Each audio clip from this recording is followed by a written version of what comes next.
Hi guys, how are you? In the name of Christ, it's your girl Crank. It's a little past 10 a.m. in the morning and I woke up into a power cut. I woke up at around 9:58 and just as I was in out of bed, yes, nothing in my life is anything without a burp. Moving on. The power sort of kind of died just as I was getting out of bed. And I was like, goodness, how long is this gonna last? It's unsustainable for me to keep doing videos to keep passing time here. I'll just watch some videos on YouTube. But I woke up super depressed because that's just what nightmares do. The things that God shows me in dreams come with so much spiritual weight that sitting on my chest in the absence of talking about them, I literally don't come up for air on the other side. It is a gift that I've been given and it comes with a lot of emotional burden. I'm also, not just emotional, but it's spiritual. I am also, precisely because of my prophetic gifting, extremely demonically attacked a lot. So I wake up almost as if though a building has collapsed on me and I have got to like squeeze and wiggle my way out from under the debris. And the way that I do that is through these videos. There are dire straits in this country spiritually, and people on the ground have no idea just how bad it is. And last night I had a series of nightmares of my own individual people on the ground within a very limited local capacity, continuing to wreak havoc in my life ceaselessly, non-stop, even though it's getting old, it's getting tired, like stop. But after all of that string of nightmares, I then got one that was relevant, never mind to my local constitution, but overarching over the nation that is South Africa. Essentially, with that string of nightmares, what God Almighty was showing me was that, yes, Karabo, your life is hard and there are a lot of witches linked to your life. But this thing that's happening to you, however nightmarish it might be, eerie, creepy, kind of stuff that horror movies are made out of, it's not just you. It's like the whole of South Africa is an arena. Literally an arena. I am going to try and take my time to explain what I saw and also the situation on the ground, what it really looks like. And I'm going to do it, of course, in multiple parts, and this is the first one. My mother has gone, I believe, to church or whatever.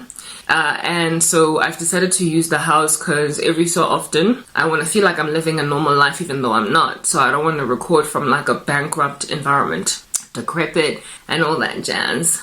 But this here is a simulation in my life. These living conditions that you guys are looking at are more a simulation than they are reality. Literally, like in the movie The Matrix, where the reality is these bunkers, this decrepit, like broken off from the Matrix world that doesn't have the best food, it doesn't have the best infrastructure, and people can't even breathe in it but for some kind of source of oxygen. And everybody there is always in a state of war and they're always running from something. That is the reality. So my back room is basically the plugged out state out of the Matrix. It's shoddy, there's nothing seemly or comely about it. Sufficient enough for you to, hang around, gaze your eyes around it since it is so aesthetically pleasing. But it is the only reality that is acceptable if at all you're going to be freed from deception.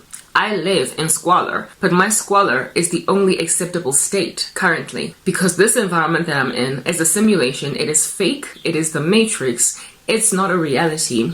Everybody's lying to themselves. In my family, everyone that I've ever known, friends, they are lying to themselves and I'm the only person walking in truth. And so therefore, just like Neo and Trinity and APOC and anybody at all else that is plugged out of the Matrix, I am the only one living in abject poverty while they all are celebrating these conditions. Nonetheless, I want to explain to you guys just how much God how God sees this earth, people in it, rather than how it is that we see ourselves. So people can be sobered, if at all they're listening to me, because I'm pretty certain that nobody listens to me.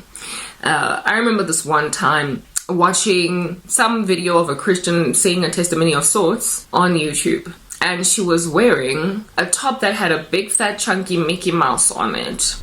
I did not care to notice that there was anything taboo. She wasn't immodest. Just like I'm wearing a sweater that also has a whole bunch of Mickey Mouse on it. All right, and I listened to her from beginning to end. She was edifying. She was prophetic.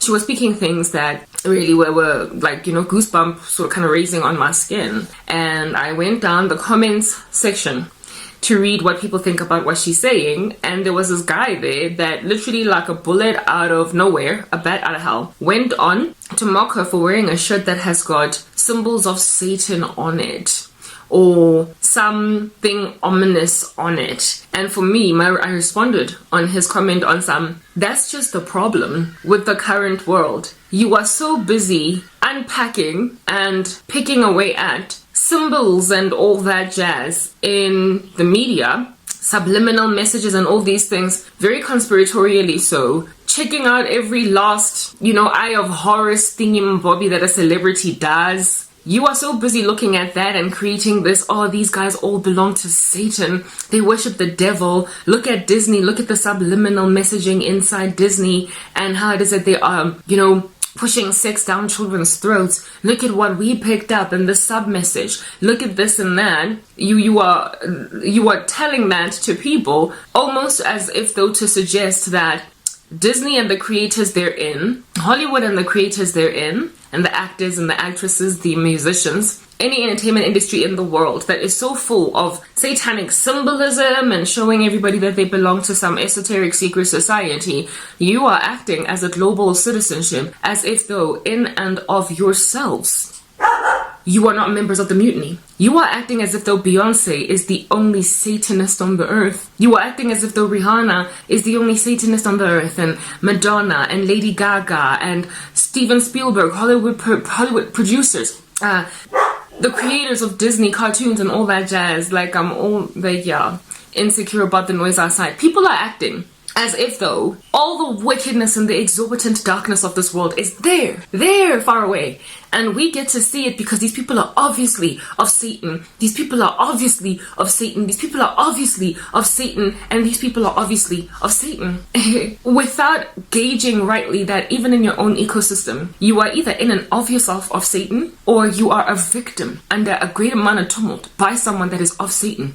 That it is so ubiquitously widespread that it rears its head in different forms. And in Hollywood, it just so happens to be symbolizing a whole bunch with triangles and what have you. And that you need to also look within oneself as to whether or not you belong to the army of the devil, or if you belong to the army of Jesus. Because Satan manifests himself in very different ways across countries and across industries. Nonetheless, he manifests himself. And he knows how to take a local community that appears kind of innocuous and make out of it a little tiny bubbling brook as nefarious as that which you would find, a little tiny bubbling brook of witchcraft, of sorcery, of darkness that is literally a small little progeny and offspring of what you find there in the entertainment industry. The whole world is satanic, and it is indeed essentially like an arena, do you understand, for the devil. And you sitting in some corner of Johannesburg doing certain things are literally no holier or no more righteous than Lady Gaga, than some ominous display of esoteric symbolism that you would find in a music video by Cardi B. You make out of yourselves, you want to believe that Cardi B is in a lot more trouble spiritually than you. And so you like to watch these people, these little exposés done by men and women on the ground that might either be Christian or unbelievers, highlighting the incredible satanism of the entertainment industry, and think that you are removed from it. Let's move to the next part.